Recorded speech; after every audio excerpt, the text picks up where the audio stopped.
おっす、ドラゴンボールスーパー担当編集のビクトリー内田です。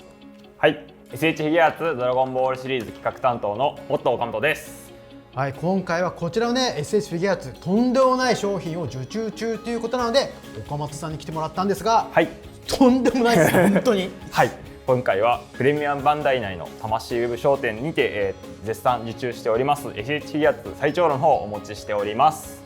いやマジ本当すごいでかいっすよね。はい、そうなんですよね、この横に並んでるキャラたちのサイズ感みたいなのを見てもらえば。だってこれがクリリンでネイルで悟空でって、はい、本当何センチぐらいあるんですか？そうです。悟空がこれ145ミリなので、その約倍近いところっていうのがこう分かっていただけるかなと思うんですけども。じゃあ28センチぐらい、はい、そうですね。多分ここまでで26センチぐらいのサイズ感になっております。これ、ね、映像だとちょっと分かりにくいんですけど、奥行きも結構すごくて奥行きもでも同じぐらい、奥行きもそうですね、26センチ近くあるかなと思いますね。あと再現度すごいっすよね。そうですね。座ってる椅子も細かい傷とかすごいいっぱいついてて、ディテールすごいなと今回思いましたね。はい、アニメだったり原作からいろんなところを拾ってきて今回こだわりながら詰め込みました。大きさの方も一番皆さんの目を引くところかなと思うんですが、SH フィギュアーツならではの稼働に加えて今回発光だったり音声っていうところのギミックもあるので、今回はちょっとそちらを見ていただきたいなと思っております。喋って光るわけですよね。はい、そうなんですよ。はい、では詳しくそちらを紹介していきたいと思います。はい、では早速音声ギミックの方から体験していただければなと思っております。内田さん、じゃあ最長老のお腹あたりを一度触ってみていただいてもいいですか？お腹、はい、お腹をちょんとタッチしていただければ。なんか可愛いこのお腹を。まず我が子伝でお助けていただいたお礼を言いたい。ありがとう。なんか嬉しい俺言われた次の音声も、はい、お腹をタッチしていただくと次の音声が流れるという今回仕様に。ボタンというか、そうですね、スイッチみたいな形になっておりますので。じゃあちょっと2つ目いってみますね。悪党たちのせいでこの星の我が子はほとんど殺されてしまった。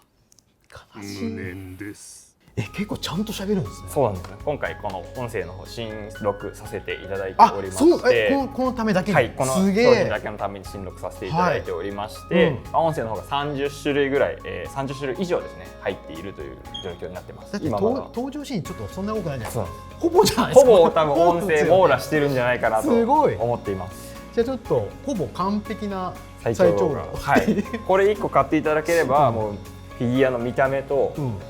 音声と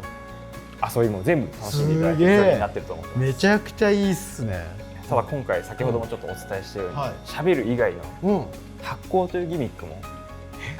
入っておりまして。発光ってもない、どこが光るんだみたいなところ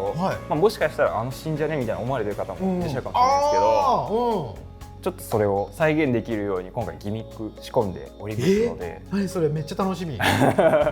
ちらの方も次ちょっと見ていただければなと思っております。はい、では発光ギミックの方を発動していただければと思います。お腹のあたりを先ほどと同様触っていただければと思います。わかりました。おお、光った。すごっ。 SE とともに発光ギミックが再現されるというところで、これ音いいっすね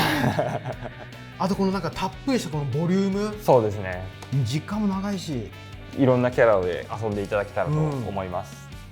いやすごいわ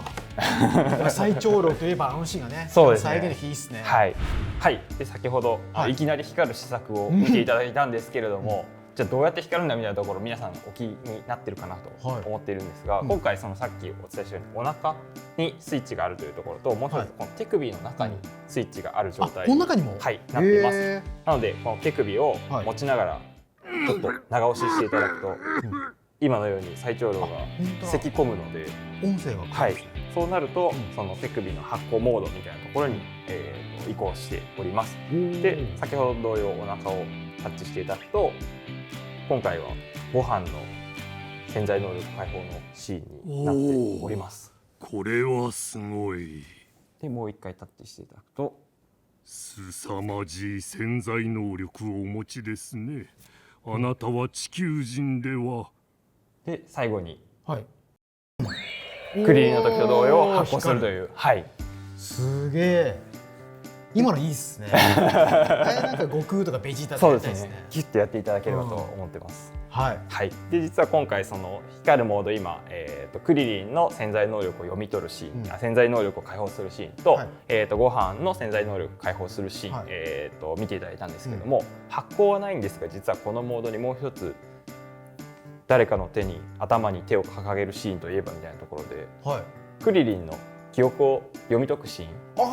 あちらのセリフも実は今回こちらのモードに入っておりますので、3モードこのモードに移行していただければ楽しんでいただけるという状態になっています。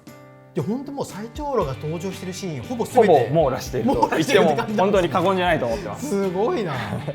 で今回の最長老には SH フィギュアーズらしく登場パーツも多数付属しております。今回サンプルでここでお持ちしている以外にも口を開けた顔だったり、焦った顔、あと、ちょっと穏やかに笑っている顔っていうところの3種類が付属しております。その他手首の方も、左右でそれぞれ1種類ずつついておりまして、左手はさっき見ていただいた、発光ギミックを再現するような、クリアの手首が付属しているという点と、右手の方はここにあるドラゴンボールを持った手首が付属しているという状態になっています。じゃあ私シーンとかが再現できるんですか？はい、そのようになってます。いいですね。かなりいい企画だと思うんですけど、最長老のフィギュアって結構珍しいじゃないですか。そうですね。なんで今回 SH フィギュアーツ化しようと思ったんですか？今回SH フィギュアーツの方が、ドラゴンボールシリーズやらせていただく中で今こうフリーザ編をかなり、このキャラまで出るんだみたいなところまで、ネイルも含めてなんですけど展開させていただいたかなと思っています。その中でやっぱり最長老さんフリーザ編の中にいないとなみたいなところで、商品の企画を始めさせていただきました。でやっぱもう劇中そんなに動きの多いキャラではないので、SH フィギュアーツが得意とする稼働みたいなところ以外の面白さっていうところを追求した方がいいんじゃないかというところで、今回の発光だったり音声っていうギミックを搭載しようという流れで決まっていきました。でも確かになんかナメック星シリーズを集めている人にとっては、そうですね、やっぱ超重要なキーパーソンなので、やっぱいてほしいですもんね。そうですね。でポルンガだったり、メディカルマシンというところで、音声が流れるだったり、発光するみたいなところのシリーズもこうちょっと続いてきていたので、ちょうどそこが掛け合わさってこのタイミングでというところにもなっております。すげえ。じゃあ今までの技術も詰まってるってことそうですね。だからこんなにいい商品なんですね。はい。お腹がだからスイッチになってるんですけど。いやこれが一番面白いギミックですよね。はい、岡本さん、今日はありがとうございました。こちらこそありがとうございました。で今回お持ちさせていただいた SH フィギュアーツ最長老につきましては、プレミアムバンダイ内魂ウェブ商店で、受注中でございます。もし今回気になっていただいた方は、プレミアムバンダイ内のサイトであったり、ドラゴンボールオフィシャルサイト内の記事などご確認いただければなと思っております。はい、皆さんもぜひ実際に最長老を光らせてみてください。では、さようなら。